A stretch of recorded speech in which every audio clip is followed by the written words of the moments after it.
cœur de l'Afrique s'étend une terre forgée par le soleil et la soif, où une loi ancestrale régit tout.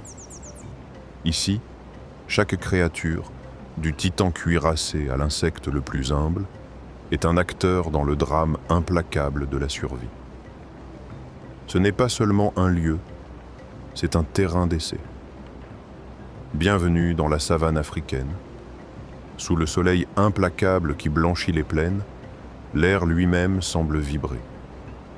C'est ici que se déplace une force de la nature, une montagne de vie en pèlerinage sans fin.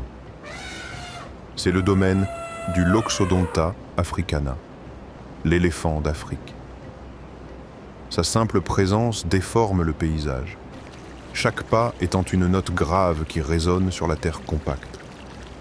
Ce n'est pas simplement le plus grand mammifère terrestre, c'est un vestige d'une ère de mégafaune, un colosse forgé par des millénaires d'évolution. Son corps est un chef-d'œuvre d'adaptation à une échelle monumentale. Sa trompe, fusion du nez et de la lèvre supérieure contenant plus de 40 000 muscles, est une prouesse d'ingénierie biologique. Grâce à elle, il peut arracher un arbre avec ses racines ou cueillir délicatement une seule baie. C'est un périscope qui lui permet de détecter les prédateurs à des kilomètres de distance. Un tuyau qui lui permet d'absorber jusqu'à 8 litres d'eau d'un seul trait et un bras qui lui permet de communiquer par des caresses et des gestes complexes. Ses oreilles énormes, parcourues de vaisseaux sanguins comme les affluents d'une rivière, captent non seulement les sons les plus subtils, mais fonctionnent également comme d'énormes radiateurs, battant doucement pour dissiper la chaleur écrasante de la journée. Cependant, le véritable pouvoir de l'éléphant réside dans son esprit. Ils vivent dans un matriarcat complexe, une société soudée dirigée par la femelle la plus âgée et la plus sage. Leur esprit est une archive vivante, une carte de survie gravée au fil de décennies d'expérience. Il se souvient de l'emplacement des points d'eau oubliés en période de sécheresse, des routes migratoires empruntées par leurs ancêtres et des visages de leurs amis et ennemis. C'est cette mémoire ancestrale, transmise de génération en génération, qui soutient le troupeau. Ils communiquent à travers une symphonie de sons, allant de barrissements audibles à un langage secret de grondements infrasonores, des vibrations trop basses pour l'oreille humaine qui voyagent à travers le sol, transmettant des messages de danger ou de rassemblement sur de longues distances. Ce géant n'est pas un simple habitant de la savane, il en est l'architecte. Dans sa quête quotidienne des centaines de kilos de végétation dont il a besoin pour survivre, il abat des arbres, créant des clairières qui permettent à de nouvelles herbes de pousser et à d'autres herbivores de se nourrir. Avec ses défenses en ivoire, à la fois sa couronne et sa malédiction, il creuse dans les lits asséchés des rivières, déterrant de l'eau qui devient une oasis pour des dizaines d'autres espèces. C'est une ingénieure de l'écosystème dont l'existence soutient un réseau complexe de vie. Aujourd'hui, alors que la saison sèche bat son plein, la matriarche guide sa famille dans une procession lente et délibérée à travers la poussière.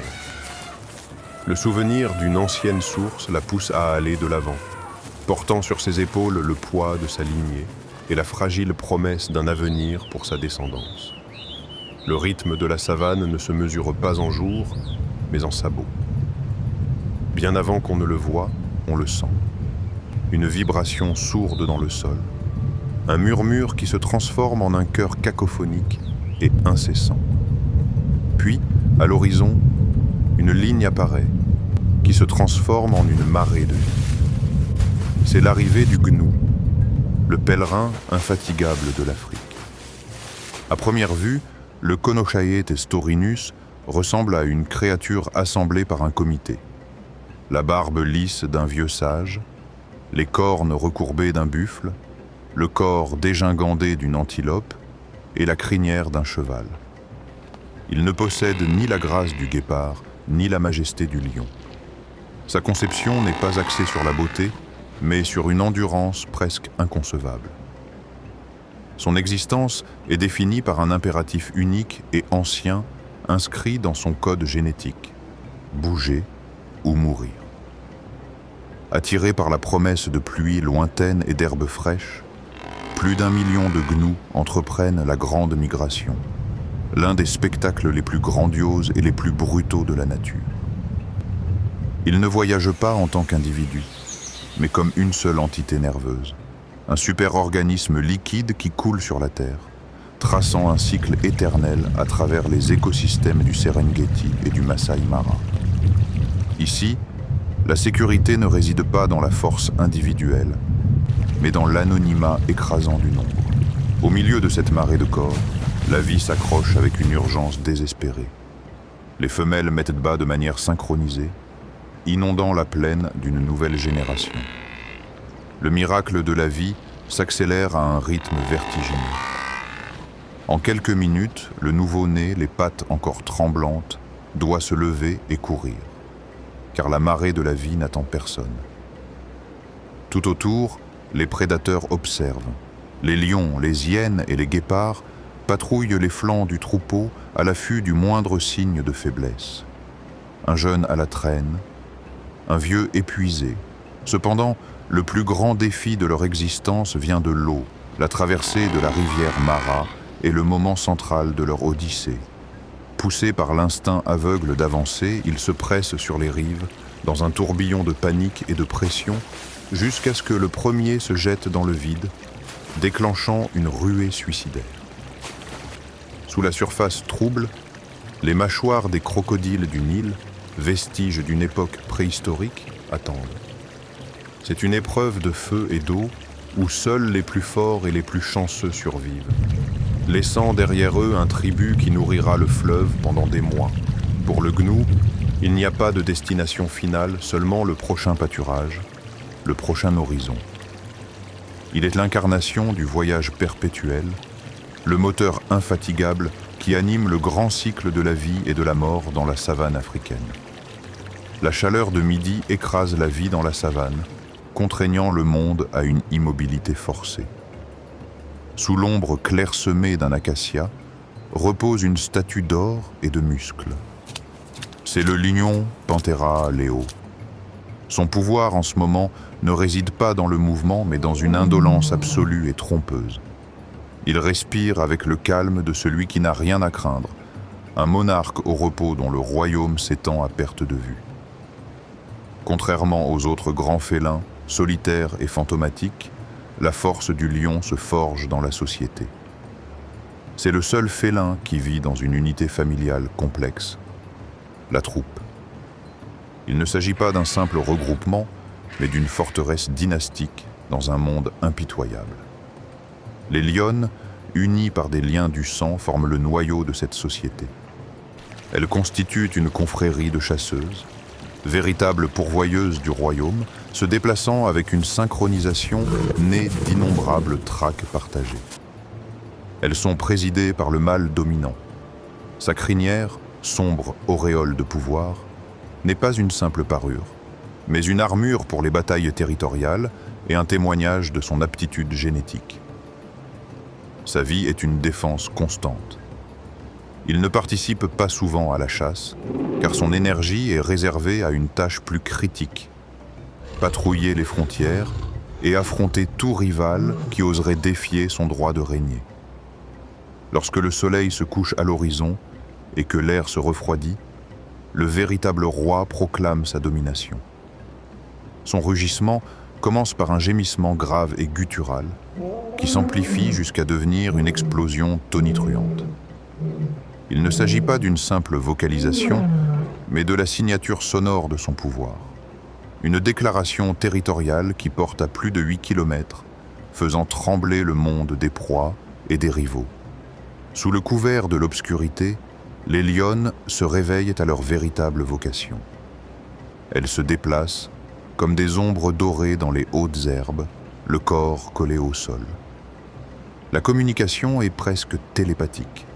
Un regard, un mouvement d'oreille, un changement subtil de posture. Elles se déploient, formant un demi-cercle invisible autour de leur proie sans méfiance. Ce qui suit n'est pas seulement un acte de prédation, mais une leçon magistrale de stratégie coopérative. un ballet de patience, de puissance explosive et de finalité brutale.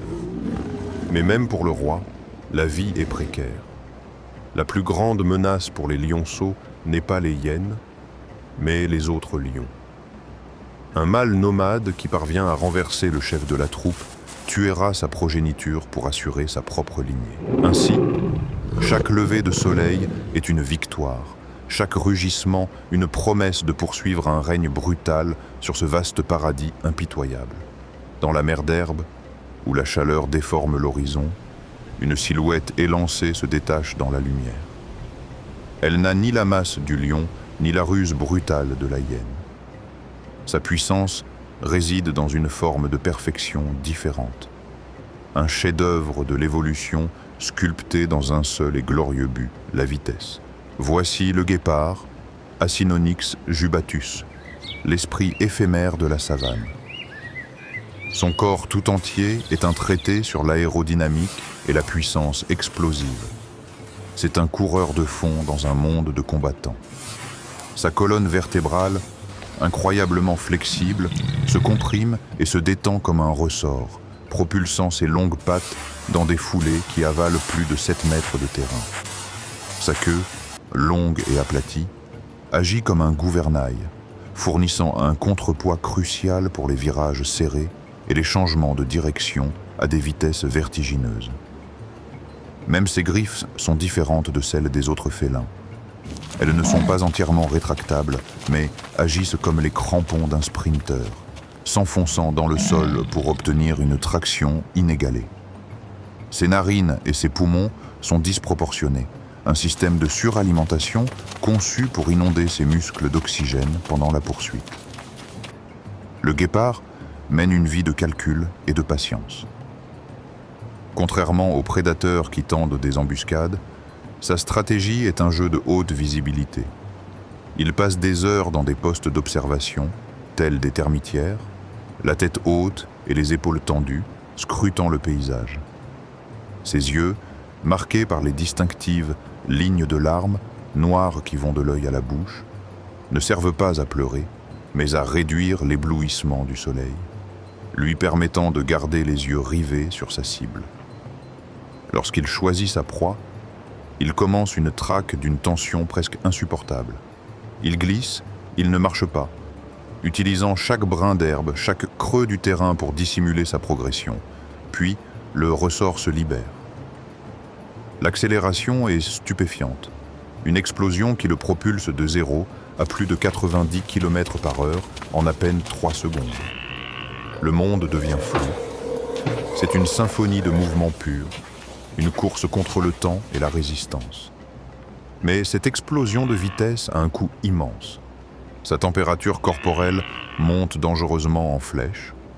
Son rythme cardiaque s'accélère jusqu'à la limite.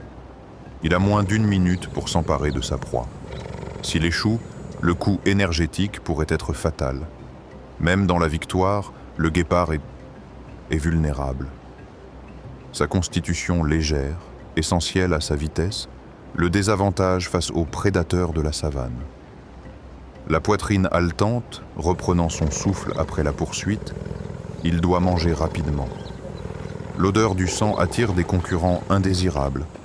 Lions, léopards et clans de hyènes qui, grâce à leur force brute, lui raviront facilement le fruit de son effort surhumain. Sa vie est un équilibre précaire, un éclair de génie dans un monde impitoyable, l'incarnation du fait que la survie, parfois, n'est pas une question de résistance, mais d'être plus rapide que la mort elle-même. Alors que le lion impose sa présence par ses rugissements et que le guépard domine la plaine par sa vitesse, il existe une puissance qui se définit par son absence, par le silence. C'est le pouvoir du léopard, Panthera pardus, le fantôme de la savane et le prince des ombres. Le voir n'est pas un événement courant, mais un privilège, un secret que le paysage lui-même décide de révéler. Son existence est une étude magistrale sur l'art du camouflage. Son pelage n'est pas un simple manteau, c'est une carte de lumière et d'ombre. Chaque rosette, un joyau sombre sur un fond doré, est un fragment de la nuit conçu pour briser sa silhouette, lui permettant de se fondre dans l'environnement. Il se confond avec la lumière tamisée qui filtre à travers les acacias, devient partie intégrante du rocher sur lequel il repose et disparaît dans les hautes herbes. Pour le léopard, l'invisibilité n'est pas de la magie, c'est un mode de vie. Il est l'archétype du chasseur solitaire. Son monde n'est pas celui de la meute ou de la coopération, mais celui de la patience infinie et de l'autosuffisance absolue. Il passe ses journées dans un état d'alerte silencieuse, se reposant souvent sur les branches d'un arbre, une forteresse arboricole d'où il observe son domaine sans être vu.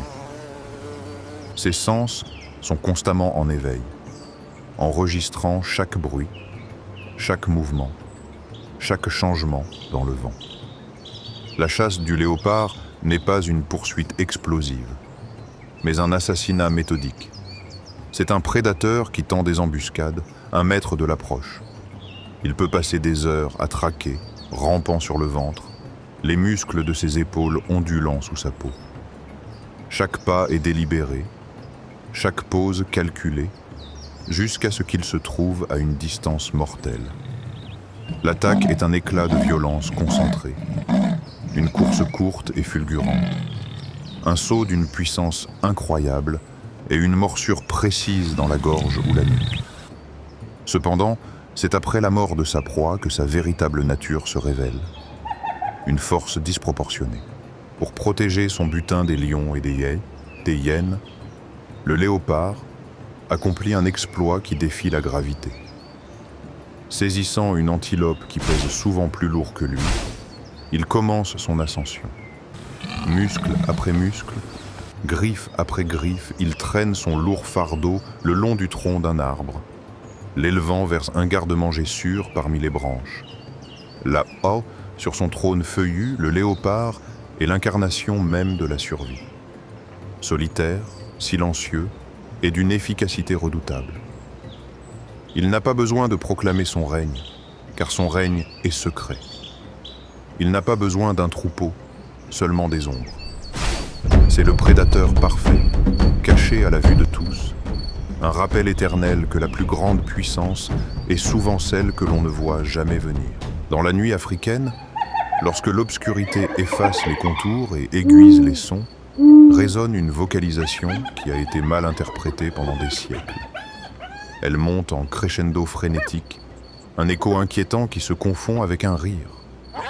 Mais ce n'est pas le rire de la joie, c'est le pouls d'une société complexe, une signature sonore d'opportunisme et d'un pouvoir formidable. C'est l'appel de la hyène tachetée, Crocuta crocuta, la souveraine matriarcale de la savane. Elle a longtemps été reléguée au rôle de charognard de lâche, de voleuse de l'ombre. Cette réputation est profondément injuste. La hyène est en réalité l'une des chasseuses les plus efficaces et les plus intelligentes du continent. Son succès repose sur 3 piliers: la force sociale, une endurance implacable et une arme biologique dévastatrice. Le pouvoir de la hyène réside dans le clan. Contrairement aux monarchies patriarcales des lions, sa société est un matriarcat strict. Elle est gouvernée d'une main de fer par une femelle alpha, généralement la plus grande et la plus agressive, suivie de ses descendants. Les femelles dominent les mâles dans tous les aspects de la vie du clan, mangeant en premier les proies et menant les chasses et les batailles territoriales. Cette structure sociale cohésive leur permet de relever tous les défis, y compris de voler des proies à des troupeaux entiers de lions. Physiquement, leur morphologie privilégie la fonctionnalité à l'esthétique. Leurs épaules massives et leur arrière-train descendant leur confèrent une démarche dégingandée, mais cette morphologie est celle d'un coureur de marathon. Ce n'est pas un sprinter, mais un poursuivant infatigable, capable de maintenir un rythme épuisant pendant des kilomètres, amenant des proies beaucoup plus rapides à s'effondrer par pure fatigue. C'était une guerre d'usure. pas une course de vitesse. Et puis, il y a son arme ultime, cachée dans son sourire édenté, sa morsure. Avec ses muscles masséters immenses et ses molaires spécialisés, la hyène possède l'une des mâchoires les plus puissantes, proportionnellement de tous les mammifères. Non seulement elle déchire la chair, mais elle pulvérise les os, ce qui lui permet de consommer une carcasse presque entièrement, ne laissant rien d'autre qu'une tache dans la poussière. Loin d'être un simple charognard, la hyène tachetée est une chasseuse proactive et mortelle. Sous le couvert de la nuit, la meute se transforme en une unité de chasse coordonnée. Ils communiquent par une série de hurlements et de grognements, encerclant et harcelant leur proie jusqu'à ce que la panique et la fatigue fassent leur œuvre. Chasseuse, voleuse, mère, survivante. La hyène tachetée ne demande pas le respect. Elle l'impose par son intelligence, la force du clan et une ténacité sans faille. Sur les rives boueuses où la savane vient s'abreuver, gît une forme qui semble aussi ancienne que la pierre elle-même. On pourrait croire à un tronc échoué, poli par l'eau et blanchi par le soleil. Il reste immobile pendant des heures, tel un relief dans le paysage, indifférent au monde qui bouge autour de lui. Mais soudain, une paupière verticale et reptilienne se soulève et révèle un œil d'or froid, un œil qui a vu passer des millénaires. Ce n'est pas un objet inerte, c'est un fossile vivant, une relique de l'ère des dinosaures. C'est le crocodile du Nil, Crocodilus niloticus. C'est un être guidé par l'instinct et la patience. Son métabolisme de sang-froid est la clé de sa stratégie. Une économie d'énergie presque totale qui lui permet d'attendre. Il peut rester immobile comme une statue pendant des jours, voire des semaines, attendant le moment précis. Ses yeux et ses narines, situés sur le dessus de son crâne, lui permettent de s'immerger presque complètement, ne laissant apparaître qu'une légère perturbation à la surface de l'eau. Sa chasse n'est pas une poursuite, c'est un rendez-vous avec le destin que la proie ignore encore. Son corps est une forteresse biologique, une conception ancestrale perfectionnée depuis plus de 80 millions d'années. Son dos est recouvert d'ostéoderme, des plaques osseuses entrelacées sous la peau qui forment une armure presque impénétrable. Mais son arme ultime est sa bouche. Lorsqu'il referme sa mâchoire sur sa victime, il libère la force de morsure la plus puissante du règne animal. Ses mâchoires ne sont pas conçues pour mâcher, mais pour saisir avec une pression dont il est impossible de s'échapper. Le moment de l'attaque est l'incarnation même de la violence primitive. La surface de l'eau, jusque-là calme, explose dans une fureur d'écume et de puissance. En une fraction de seconde, la créature au mouvement lent se transforme en un torpille de muscles et de dents, entraînant sa proie hors de la sécurité de la terre ferme vers son propre royaume aquatique, où toute résistance est vaine. Là, dans les profondeurs, il exécute souvent la spirale de la mort, une rotation dévastatrice sur son propre axe qui démembre les proies les plus grosses. Cependant, ce prédateur impitoyable cache une facette d'une délicatesse surprenante. La femelle monte fièrement la garde sur son nid d'œufs enfoui dans le sable. Et lorsque les petits éclosent, les mêmes mâchoires capables de broyer le fémur d'un buffle deviennent le berceau le plus délicat. Avec une tendresse inimaginable, elle ramasse ses petites dans sa bouche et les transporte vers la sécurité de l'eau. Elle est la preuve vivante que la perfection évolutive, une fois atteinte, est presque éternelle. Le roi silencieux des rivières, qui règne non pas par sa vitesse, mais par le temps lui-même. Au-dessus de la mer d'herbe et des cimes épineuses des acacias, s'élève une silhouette qui défie la logique et la gravité. Elle se déplace avec une grâce lente, presque onirique, comme si elle appartenait à une autre époque ou à un monde différent. Ce n'est ni un prédateur, ni une bête de stampede, mais une tour de guet vivante, un sentinelle silencieux de la savane. Il s'agit de la girafe, Giraffa camelopardalis, le plus grand mammifère de la Terre. Son existence est un triomphe de l'ingénierie biologique, une solution radicale aux défis de la vie dans la plaine. Son cou, qui peut mesurer jusqu'à 2 mètres, ne contient pas de vertèbres supplémentaires. Il en compte 7, comme un être humain, mais chacune est extraordinairement allongée. Cette tour d'os et de muscles lui donne accès à un paradis alimentaire interdit à tous les autres herbivores terrestres, lui permettant de brouter les feuilles les plus tendres de la canopée. Pour soutenir cette architecture impossible, la girafe abrite dans sa poitrine un moteur d'une puissance extraordinaire.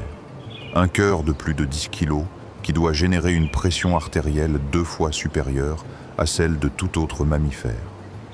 Sa fonction est de pomper le sang sur une énorme distance verticale jusqu'au cerveau. Un système complexe de valves et de vaisseaux sanguins élastiques, connu sous le nom de rete mirabile, agit comme un régulateur de pression, empêchant l'animal de s'évanouir lorsqu'il baisse la tête et ses vaisseaux cérébraux d'éclater lorsqu'il la relève. C'est une prouesse d'ingénierie cardiovasculaire. Malgré son apparence paisible, la vie de la girafe n'est pas exempte de conflits. Les mâles se disputent le droit de s'accoupler dans un rituel d'une violence surprenante, appelé necking. Les couses, normalement utilisées pour atteindre le ciel, se transforment en massues redoutables, et les adversaires se frappent avec leur tête ossifiée dans un ballet brutal pour la domination. Cependant, la véritable épreuve de sa vulnérabilité se produit quotidiennement. Pour boire, le géant doit s'agenouiller devant le monde. Le fait d'étendre ses pattes avant et d'abaisser son long cou jusqu'au niveau de l'eau le place dans une position maladroite et dangereusement exposée. Chaque gorgée est chargée de tension. Chaque seconde est un risque calculé alors qu'il scrute l'horizon à la recherche de lions ou de crocodiles à l'affût. C'est à ce moment-là, au bord de l'eau, que l'animal le plus grand du monde se montre le plus humble et le plus fragile. Une fois sa soif étanchée, il se relève dans un effort coordonné, reprenant sa posture vigilante. C'est un paradoxe en mouvement, fragile et puissant, maladroit et élégant. La preuve vivante que dans le grand théâtre de l'évolution, les solutions les plus étranges sont souvent les plus efficaces. Sur la toile ocre de la savane, la nature a peint son motif le plus audacieux et le plus énigmatique.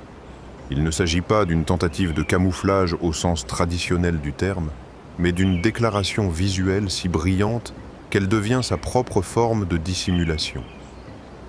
C'est le zèbre du genre Equus, un animal dont la survie est inextricablement liée à l'énigme de ses rayures. À première vue, son motif semble imprudent, tel un phare noir et blanc dans un monde au ton ocreux. Cependant, ce motif est une œuvre de génie évolutif. La fonction de ces rayures fait l'objet d'un débat scientifique depuis des siècles, une illusion d'optique aux multiples objectifs. Lorsqu'un prédateur s'approche et que la panique s'empare du troupeau, celui-ci se met en mouvement. C'est alors que le secret est révélé. Les individus se dissolvent. Le troupeau cesse d'être un ensemble d'animaux pour devenir un tourbillon optique unique, un fleuve de bandes hypnotiques en mouvement qui brouille la perception de la profondeur et de la vitesse. C'est un mirage vibrant conçu pour surcharger le cerveau du lion, rendant presque impossible la fixation d'une seule cible. Cependant, l'énigme ne s'arrête pas là.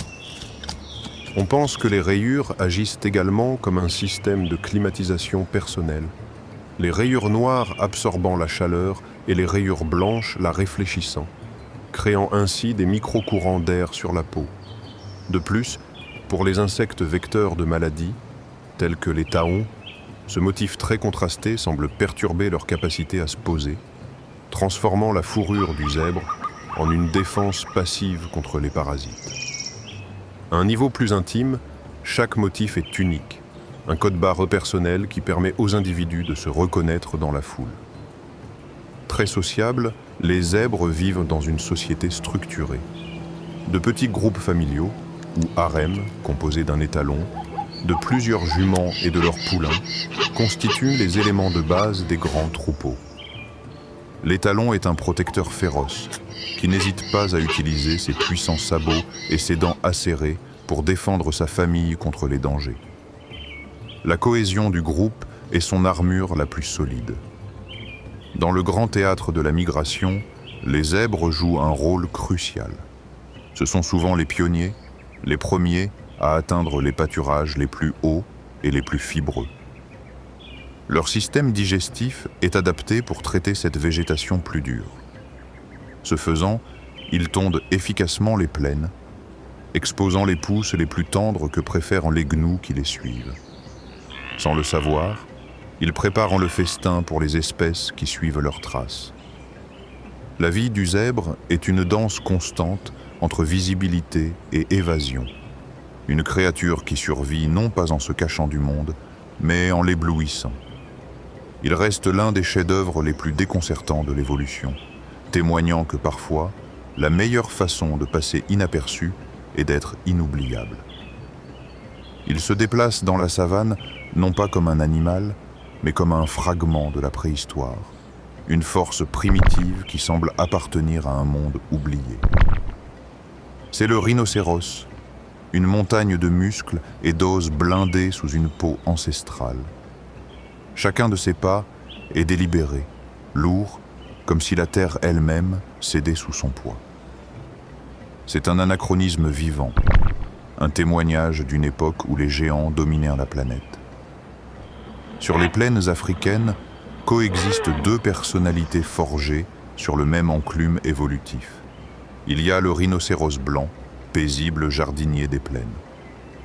Son nom ne vient pas de sa couleur, mais d'une mauvaise traduction du mot afrikaans « wait », qui signifie « large » en référence à sa lèvre carrée et plate, un outil parfait pour brouter l'herbe au ras du sol. Généralement sociable et calme, c'est le colosse des espaces ouverts. En revanche, son cousin, le rhinocéros noir, est le solitaire ermite des broussailles. Il est plus petit, plus agile et possède un tempérament imprévisible. Sa lèvre supérieure est préhensile et pointue, un outil de précision délicat pour arracher les feuilles et les branches des buissons épineux. Ce géant vit dans un monde sensoriel dominé par l'odorat et l'ouïe. Sa vue est notoirement mauvaise, incapable de distinguer une forme statique à plus de 30 mètres. Pour compenser cela, ses oreilles en forme d'entonnoir pivotent indépendamment, captant les sons les plus faibles avec une clarté étonnante. Son nez est sa fenêtre sur le monde, un organe capable de lire les histoires laissées dans le vent. La proximité de l'eau, la présence d'un rival ou l'odeur inquiétante d'un prédateur. Il dispose souvent d'un allié ailé, le picaboué, qui se nourrit des parasites de sa peau et pousse un cri strident d'alarme en cas de danger, agissant comme un système de surveillance vivant. Sur son front, il porte sa couronne et sa croix, la corne. Il ne s'agit pas d'un os, mais d'un cône compact de kératine, la même substance qui compose les cheveux et les ongles humains. C'est une arme redoutable pour se défendre, un outil pour déterrer des racines et un symbole de statut social dans ses rituels. Cependant, cette magnifique adaptation est devenue la raison de sa persécution. Un paradoxe tragique où sa plus grande défense est la cause de sa plus grande vulnérabilité face à son seul prédateur systématique, l'être humain. Lorsqu'il se sent menacé, le rhinocéros se transforme. Toute sa masse se concentre dans une fureur explosive. Il baisse la tête, souffle comme une locomotive à vapeur et charge avec une vitesse et une agilité qui contredisent sa taille. Il est l'incarnation de la force brute, un titan d'une époque oubliée dont l'invincibilité est une illusion. Son avenir, aussi lourd que son corps, ne repose pas sur la force de sa corne, mais sur la fragile conscience de l'humanité. Dans la savane, il existe une force qui ne se mesure pas en vitesse, mais en poids et en obstination inébranlable. Il se déplace comme une marée noire de muscles et de fureur, un front de tempête vivant qui consume l'herbe sur son passage. C'est le buffle cafre, Cincerus cafer, l'esprit indomptable de l'Afrique et le seul bovin du continent qui n'ait jamais été domestiqué. Sa réputation le précède. Surnommé la mort noire, non pas en raison d'une malveillance inhérente, mais d'une volonté farouche et imprévisible de survivre qui exige le plus grand respect de tous ceux qui partagent son territoire. Derrière ses yeux sombres et apparemment dociles se cache une intelligence redoutable et une mémoire qui, selon la légende, serait capable de garder rancune. C'est cette combinaison de force brute et d'esprit calculateur qui en fait l'un des animaux les plus redoutables de la plaine. La sécurité du buffle réside dans l'unité. Le troupeau n'est pas une foule, c'est une légion. Lorsque le danger menace, ils ne se dispersent pas dans une panique aveugle, mais se transforment en une forteresse vivante. Les individus les plus forts forment un mur de cornes et de muscles autour des veaux et des membres les plus faibles. Il n'est pas rare que le troupeau tout entier fasse demi-tour et, dans un acte de défense collective, charge un groupe de lions, transformant ainsi les chasseurs en proie. L'emblème d'un mâle adulte est sa couronne de kératine. Ses cornes s'élargissent et fusionnent à la base, créant un casque d'os solide appelé paki, bouclier ou bosse. C'est leur arme principale dans les combats brutaux pour la domination et un bouclier presque impénétrable qui peut dévier les griffes d'un lion. C'est le symbole d'une vie de combat et de survie. À mesure que les mâles vieillissent et sont évincés de la hiérarchie, ils quittent souvent la sécurité du troupeau. Ils deviennent des Daga Boys ou garçons debout, de vieux vétérans solitaires ou en petits groupes qui passent leur journée à se vautrer dans la boue. Couverts de boue, séchés et d'une vie d'expérience, ces exilés sont souvent les plus colériques et les plus dangereux. Leur solitude n'a fait qu'exacerber leur tempérament et leur méfiance envers le monde. Le buffle cafre est un élément essentiel de l'écosystème. Un grand herbivore dont l'activité de pâturage façonne le paysage pour d'autres espèces. Il ne demande pas la permission et ne cède pas le passage. Il est le rocher inébranlable contre lequel se brisent les mâchoires des prédateurs et la volonté des hommes. C'est dans son refus d'être soumis réside son essence. La personnification de l'Afrique sauvage, intransigeante et éternellement libre. Dans les bassins et les remous tranquilles des rivières africaines flotte une illusion de paix. Des corps massifs, tels des rochers lisses et gris, reposent dans l'eau, émergeant seulement pour souffler et bâiller sous le soleil brûlant. C'est une scène de paresse placide, presque comique.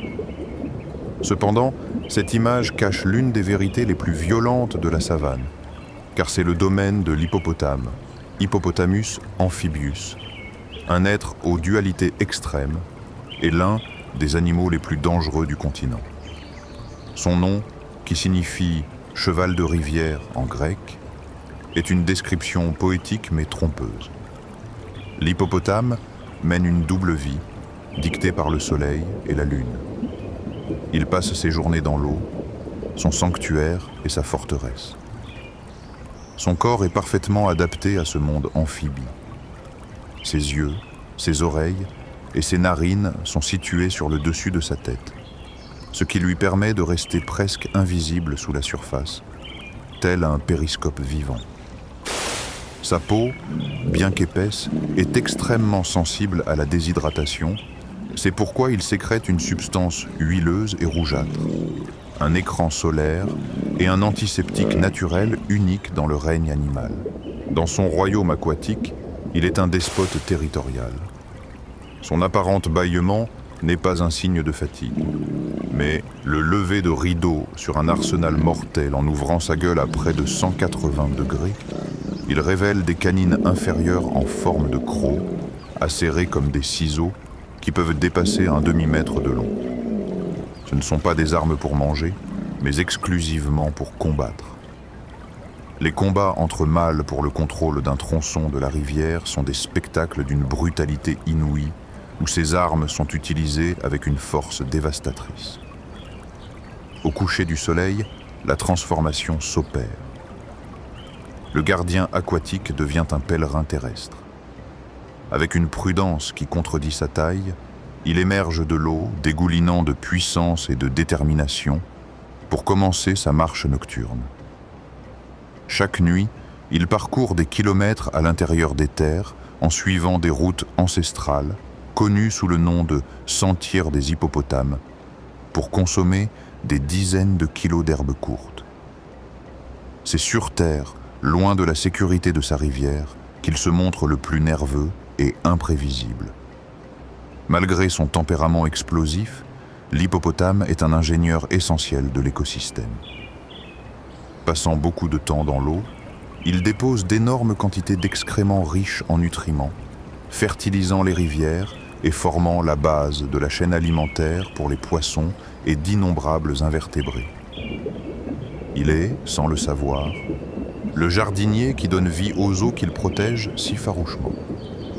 L'hippopotame est le roi de deux mondes, un être défini par la contradiction, un jardinier violent, un ermite territorial, un géant pacifique qui est tout sauf pacifique. Un rappel constant dans la savane africaine que les apparences sont souvent trompeuses. Dans les vastes plaines où l'horizon tremble sous l'effet de la chaleur, une créature semble défier toute catégorisation. Elle a des plumes, mais ne vole pas. Elle pond les plus gros œufs du monde, mais sa puissance réside dans ses pattes. Elle se dresse avec la fierté d'un géant, un point mobile dans l'immensité. C'est l'autruche, Strutio camelus, un oiseau qui a renoncé au ciel pour conquérir la terre. Son corps est un monument à l'adaptation terrestre. C'est l'oiseau le plus grand et le plus lourd, une conception évolutive qui a troqué l'aérodynamique du vol contre la puissance de la course. Ses ailes, vestiges d'un passé aérien, ne sont pas inutiles. Elles servent désormais de gouvernail pour assurer la stabilité dans les virages à grande vitesse, d'éventail pour se rafraîchir et de manteau protecteur pour ses poussins. Sa véritable prouesse réside dans ses pattes, deux piliers de muscles et d'os capables de le propulser à des vitesses pouvant atteindre 70 km à l'heure, avec des foulées couvrant 5 mètres de terrain. Ses pieds, uniques parmi les oiseaux, ne possèdent que 2 doigts afin de minimiser la friction et de maximiser la traction. Ses yeux sont les plus grands de tous les vertébrés terrestres, plus grands même que son propre cerveau.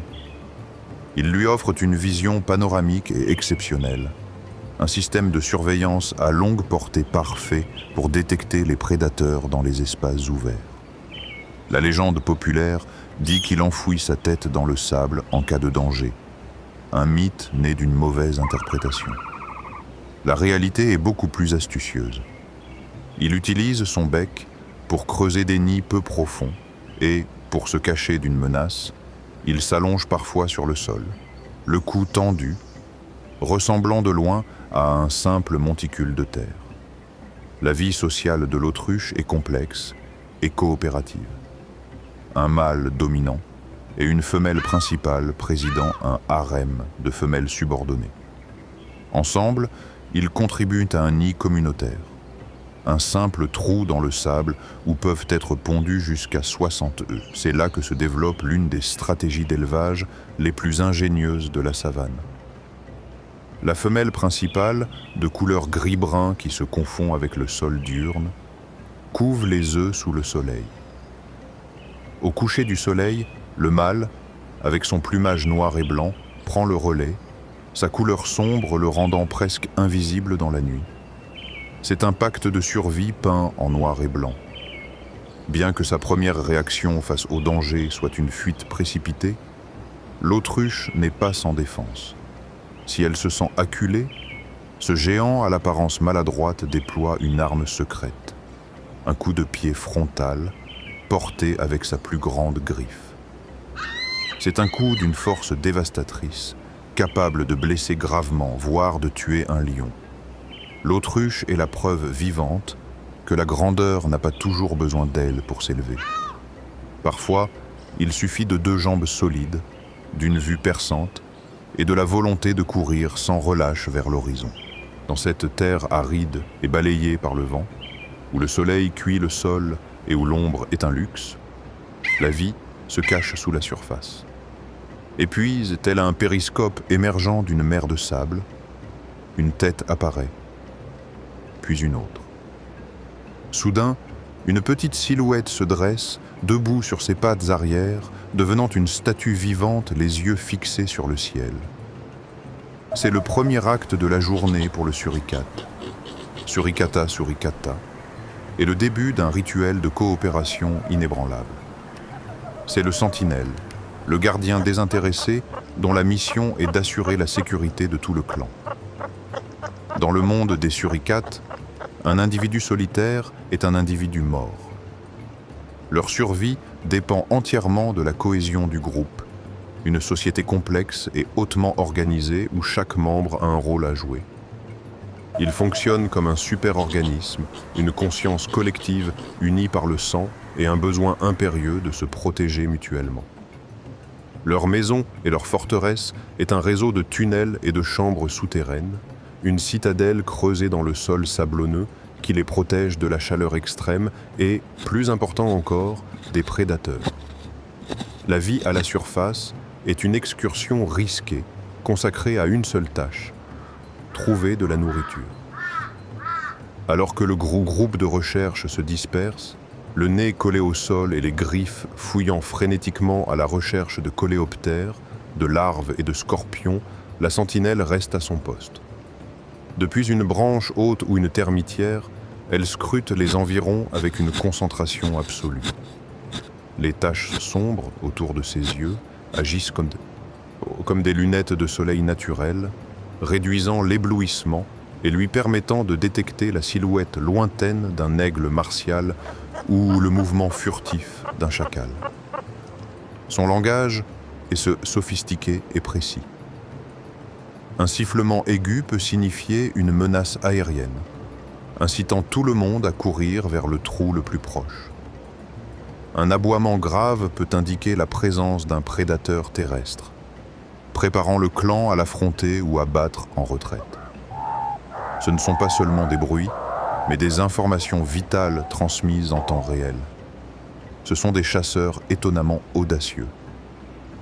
Grâce à une immunité partielle au venin, ils affrontent les scorpions, les désarmant avec une rapidité et une précision étonnantes. Ce savoir n'est pas purement instinctif, il s'apprend. Les adultes apportent souvent des proies dangereuses, mais neutralisées aux jeunes, leur donnant des leçons pratiques sur la manière de gérer l'ennemi. Il s'agit d'une culture d'apprentissage, où les compétences de survie sont transmises de génération en génération. Petites par la taille, mais géants par leur courage et leur coopération, les suricates prospèrent dans un environnement qui anéantirait toute créature moins organisée. Ils sont la preuve ultime que dans les plaines les plus difficiles, la meilleure arme de survie n'est pas les griffes ou les dents, mais la famille qui veille sur vous. Bien au-dessus du drame de la chasse et de la fuite, dans les courants thermiques où l'air est rare et le soleil implacable, des sentinelles silencieuses décrivent des cercles infinis. Ils battent à peine leurs larges ailes, maîtres de l'efficacité aérodynamique.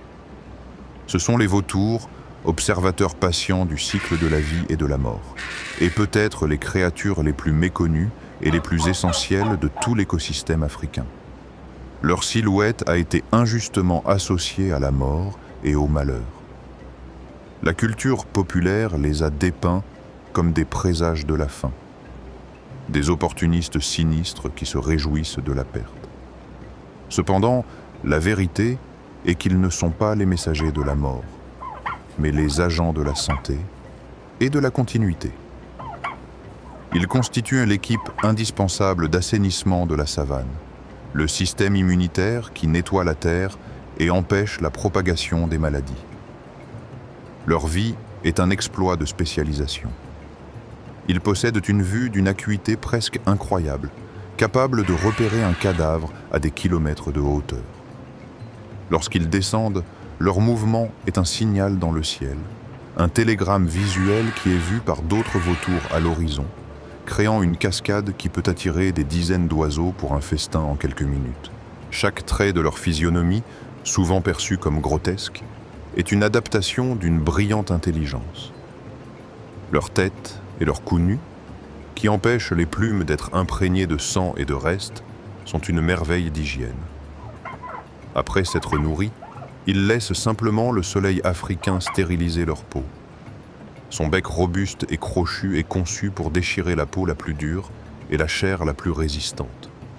Et à l'intérieur se trouve son arme la plus redoutable, un système digestif contenant des acides si corrosifs qu'ils peuvent neutraliser des bactéries mortelles telles que l'anthrax, le choléra et la rage, faisant du vautour un rempart contre les maladies.